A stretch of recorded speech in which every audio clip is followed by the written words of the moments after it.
1:30 बजे के बाद मेरे साथ इंसिडेंट होता है कि मुझे किसी ने दबा दिया और सर मैं हिल नहीं पा रहा। 2 बजे के करीब हमारा गेट एकदम धड़ धड़ धड़ धड़ बजता है। अजीबो सी आवाज़ आने लगी, बच्चे की आवाज़ आने लगी मेरे को, और धड़ धड़ धड़ धड़ भाग रहा है छत पे। जय श्री राम दोस्तों, आप सभी का स्वागत है अक्षय वशिष्ठ चैनल पर। इस चैनल पर मैं अक्षय वशिष्ठ आपको ऐसे पैरानॉर्मल इंसिडेंट और एक्टिविटीज़ के बारे में बताता हूँ जो कि हमारे फॉलोअर और सब्सक्राइबर हमारे साथ शेयर करते हैं।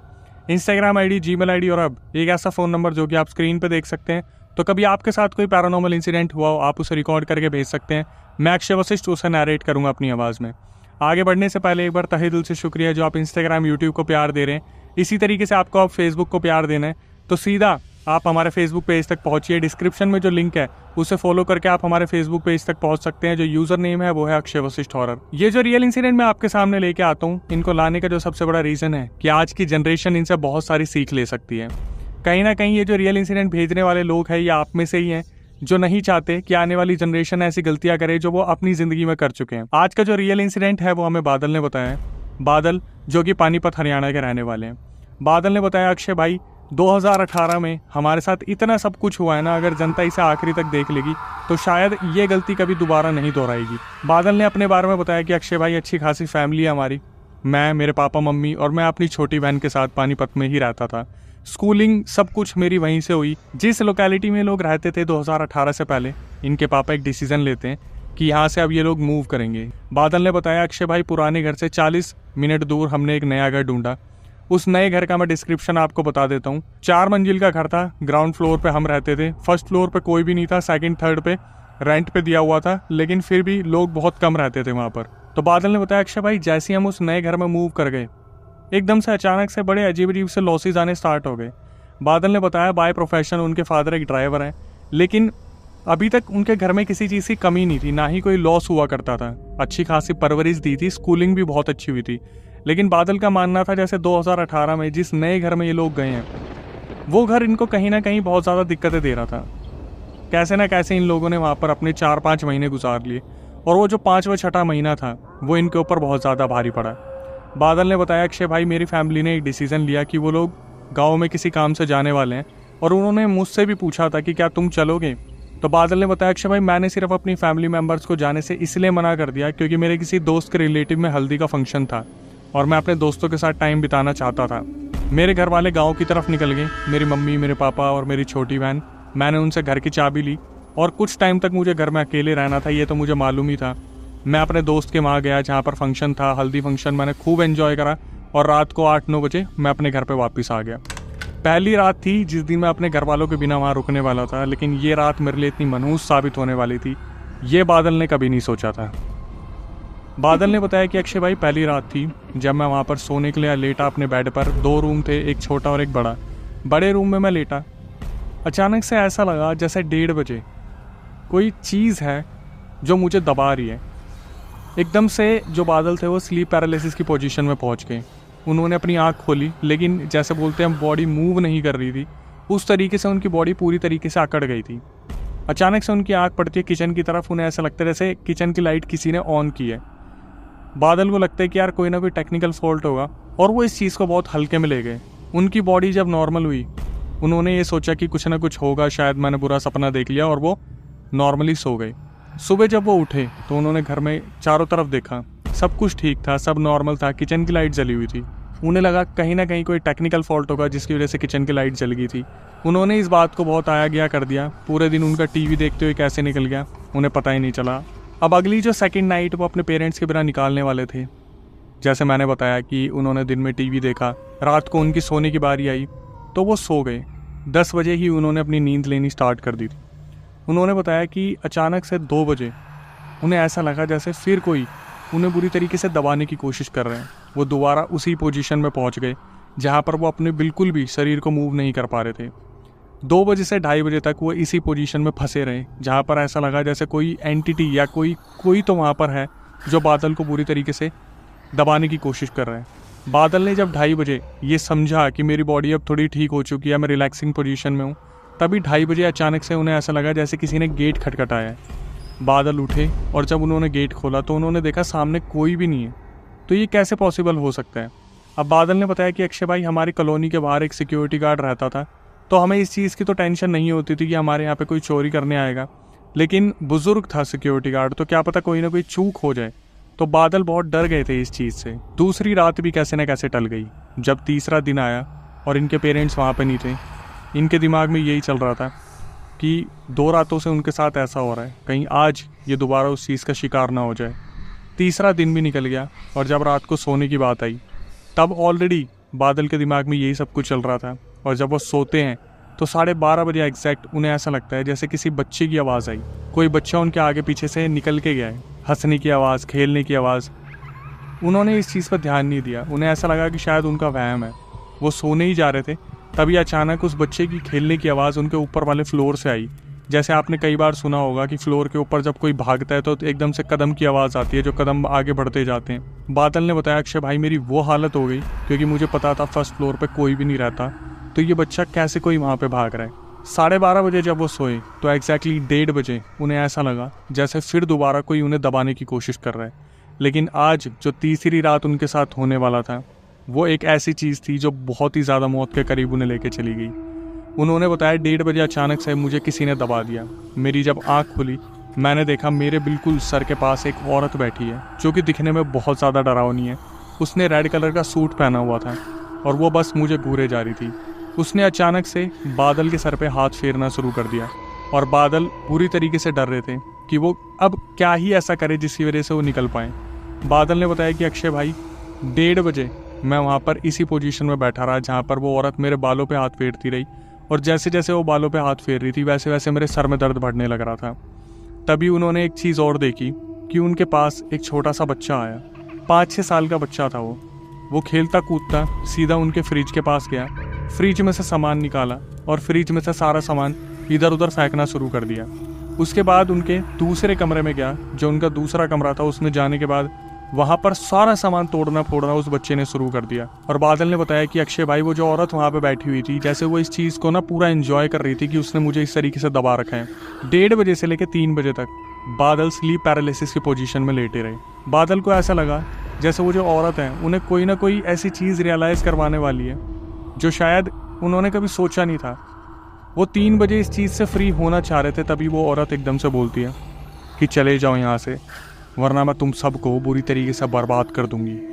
और मैंने शुरुआत कर दी है, बस अब खात्मा करना बाकी है। बादल ने बताया अक्षय भाई ये सुनने के बाद मैं और भी ज़्यादा डर गया।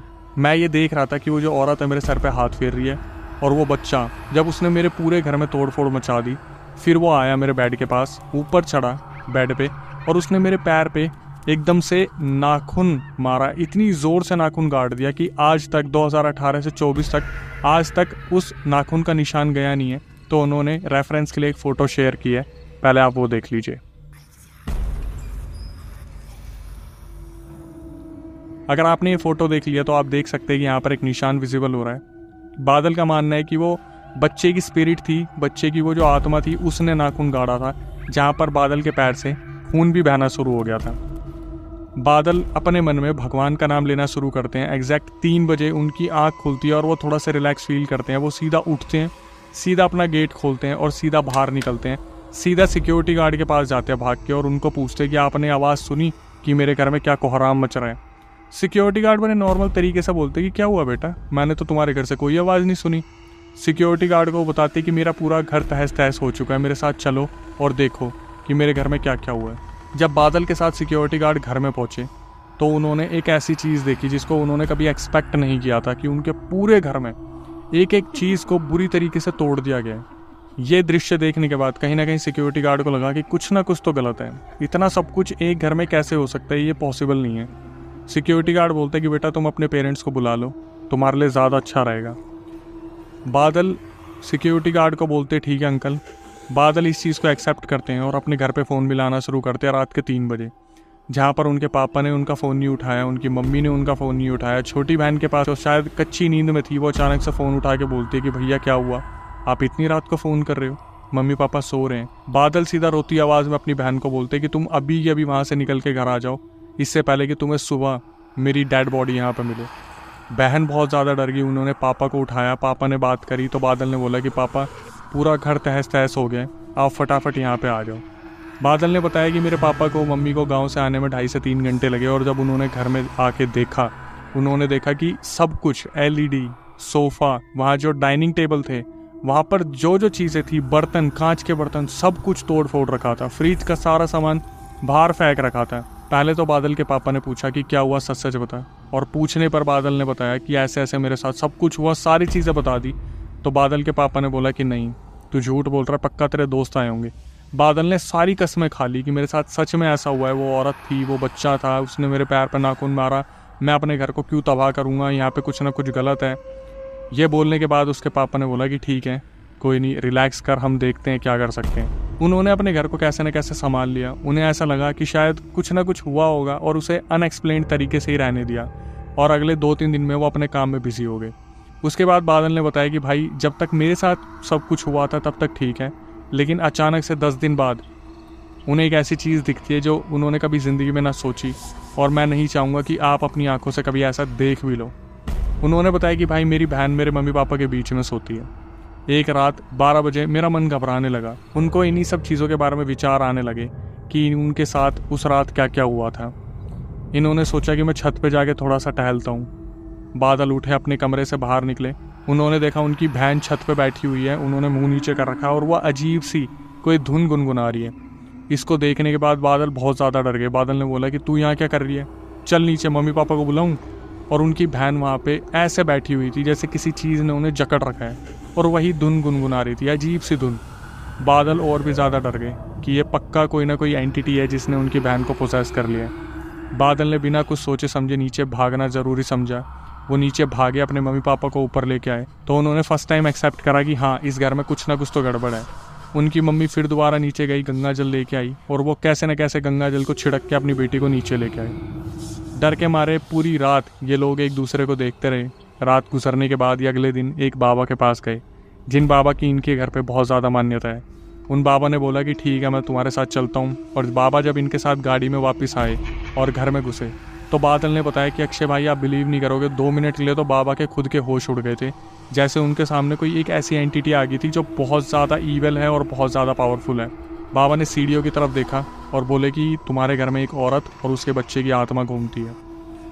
बादल और उनके पापा, उनकी मम्मी, उनकी छोटी बहन ये सब कुछ सुन रहे थे और बहुत बुरी तरीके से डरे हुए थे कि ये पिछले 6 महीने से यहाँ पे रह रहे हैं, इन्हें अचानक से ये सब कुछ महसूस हो रहा है, ये हो क्या रहा है। और बादल के दिमाग में ये चल रहा था कि आज तक उन्हें ये चीज़ पता क्यों नहीं चली, कभी किसी आसपास रहने वाले ने उन्हें ये चीज़ कभी बताई क्यों नहीं कि ये घर हॉन्टेड है या फिर यहाँ पे कुछ ऐसा हो रखा है। लेकिन जो सबसे बड़ा राज बन चुका था बादल के सामने कि इस घर में ऐसा हुआ क्या है जिसकी वजह से अब ये इतना सब कुछ बढ़ने लगा है। तो जो बाबा इनके साथ आए थे, उन्होंने बोला कि बेटा, तुम्हारे घर में पूजा पाठ करनी पड़ेगी। पूजा पाठ करने के बाद तुम्हारा घर थोड़ा सा ठीक हो जाएगा, फिर देखते हैं बाद में क्या परमानेंट सॉल्यूशन निकलेगा इसका। बादल ने बताया, अक्षय भाई, बाबा ने अपनी पूजा पाठ की और हमारे घर को शायद बांध दिया था। हमारे घर को, मतलब जहाँ से हमारा घर शुरू होता है, गेट नहीं, गेट के वहाँ जो सीढ़ियाँ थी वहाँ पर कोई ना कोई दिक्कत थी, बाबा को पता था, तो उन्होंने हमारे घर को बांध दिया। लेकिन इसकी वजह से क्या हुआ, उनके घर में थोड़ा बहुत चीज़ें ठीक ठाक रहने लगी, जैसे लॉसेस कवर होने शुरू हो गए। घर में जो है अब वो परेशानियाँ नहीं होती थी दबने दबाने वाली, या फिर वो एंटिटी नहीं आती थी। लेकिन फिर भी इन्हें ऐसा लगा, यार अगर आप कहीं रह रहे हो तो पूरी तरीके से मुक्त होना ज़रूरी है इन सब चीज़ों से। ठीक है, बाबा ने हमें धागे भी दे दिए थे जो गुरुजी थे, लेकिन हमें डर तो फिर भी लगता था कि यार कुछ ना कुछ तो दिक्कत हो सकती है। तो बादल ने क्या करा, बादल ने सबसे पहले इतिहास निकालना शुरू करा कि यार कोई भी हमें बता क्यों नहीं रहा है कि इस घर में क्या क्या हो रहा है। एक दिन जब वो बाहर से आ रहे थे, उन्हें एक आंटी दिखती है जो उनके घर को घूर रही थी। बादल उन आंटी के पास जाते और बोलते हैं, आंटी आप मुझे कुछ बताना चाहोगे हमारे घर के बारे में। तो वो जो आंटी थी वो अचानक से बोलती है, बेटा तुम्हारे यहाँ पर कुछ भूतिया वगैरह कुछ हरकतें हुई हैं। तो बादल अचानक से बोलते कि आंटी थोड़ी, हमारे यहाँ तो इतना सब कुछ हो चुका है कि मैं आपको बता तक नहीं सकता। तो वो आंटी बादल को ऐसी चीज़ें बताती है। बादल ने बोला, अक्षय भाई, मैं वहाँ खड़ा खड़ा सुन रहा था, 2 सिचुएशन हो गई थी, एक मैं अपने घर में ना जाऊँ, दूसरा मैं कैसे अपने घर वालों को लाऊँ। उन आंटी ने बताया कि इस घर में 3 लोग रहा करते थे, एक पापा, उनकी वाइफ और उनका एक बेटा। पापा ने किसी चीज़ के चलते यहाँ पर माँ बेटे को ख़त्म कर दिया था, बहुत बुरी तरीके से ख़त्म करा, जिसकी वजह से उनकी रूह आज तक यहाँ पर भटकती है। और बादल को बोली वो आंटी, बेटा जितनी जल्दी हो सके अपने घर वालों को यहाँ से लेके चले जाओ, क्योंकि जब भी यहाँ पे कोई रहने आता है किसी एक की बलि ज़रूर चढ़ती है। ये सुनने के बाद बादल वहाँ पर सुन्न हो गए। वो अपने घर में गए, उन्होंने सारी सिचुएशन बताई। तो इनके पापा ने एक डिसीज़न लिया कि अब ये फिर दोबारा गुरुजी से मिलेंगे। इस बार जब ये लोग गुरुजी के पास गए तो गुरुजी अपने से और बड़े, जिनकी मान्यता थी, जिन गुरु को वो मानते थे, उनके पास लेके गए। वहाँ से उन बड़े गुरुजी को इनके घर पे लाया गया, जहाँ पर वो जो गुरुजी थे बड़े वाले, उन आत्माओं को अपने साथ बांध के लेके गए। मतलब वो जो औरत थी और वो बच्चा था जिन्हें वहाँ पर बुरी तरीके से ख़त्म कर दिया गया था, उन्हें अपने साथ वहाँ पर कैद करके लेके चले गए। जिसके बाद 2018 के बाद 2024 तक उनके घर में ऐसा कुछ भी नहीं हुआ, लेकिन कहीं ना कहीं अभी भी पूरा परिवार उस घर में डर के साए में रहता है। यहाँ पे आके जो moral of the story conclusion मिलता है कि आपको सीख लेने की ज़रूरत है कि आप जब भी कोई नया घर लो तो थोड़ा सा उसके बारे में पूछ लो, पता कर लो, चाहे वो रेंट पे हो चाहे वो परमानेंट हो, कि कहीं उस घर के पीछे का राज आपको एक राज ना बना दे। जो आज के टाइम की यूथ है या फिर जो आने वाली जनरेशन इन चीज़ों पे बिलीव नहीं करती, तो आप खुद सुन सकते हो वो रिकॉर्डिंग जो हम हर वीडियो के स्टार्टिंग और एंडिंग में लगाते हैं, जहाँ पर रियल इंसिडेंट रिकॉर्ड करने वाले लोगों की आवाज़ आपको मिल जाएगी। तो आखिरी में आगे यही बोलूँगा कि जो नए व्यूअर्स हमारे चैनल पे आ गए हैं उनसे रिक्वेस्ट है यार, हमारा मोटिवेशन बनाए रखें। प्लीज़ चैनल को सब्सक्राइब कर लें, बेल नोटिफिकेशन ऑन कर लें, ताकि ऐसी पैरानॉर्मल अवेयरनेस वीडियो आपको मिलती रहे। हम अपनी तरफ से पूरी कोशिश कर रहे हैं, बस आपसे इतनी ही रिक्वेस्ट करते हैं। आपकी भारी डिमांड पर हमने पॉडकास्ट स्टार्ट किया। अगर आप पॉडकास्ट का हिस्सा बनना चाहें तो मैं आपको प्रक्रिया बता देता हूँ। आपको क्या करना है, जो स्क्रीन पे आपको नंबर दिख रहा है, डिस्क्रिप्शन में आपको नंबर मिलेगा, उस पर आपको पूरा रियल इंसिडेंट रिकॉर्ड करके भेज देना है। हमारी टीम एक बार उसे गो थ्रू करेगी। उसके बाद आपको पॉडकास्ट सेंटर का एड्रेस मिल जाएगा जो कि दिल्ली में है। आप आके सबके सामने अपना रियल इंसिडेंट बता सकते हैं, जो एक पैरानॉर्मल अवेयरनेस वीडियो सबके पास पहुंच सकती है, जिससे दूसरे सीख ले सकते हैं।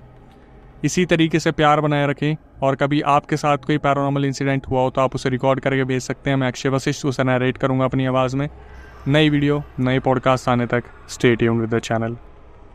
फिर बाबा जी बोले कि ये तुम्हारे गेट के सीढ़ियों की तरफ ही रहती है, तुम्हारे गेट की तरफ नहीं आती, इसको कुछ करना पड़ेगा। फिर सर बाबा जी ने उस औरत को और उस बच्चे को अपने पास कैद करा और अपने साथ लेके चले गए।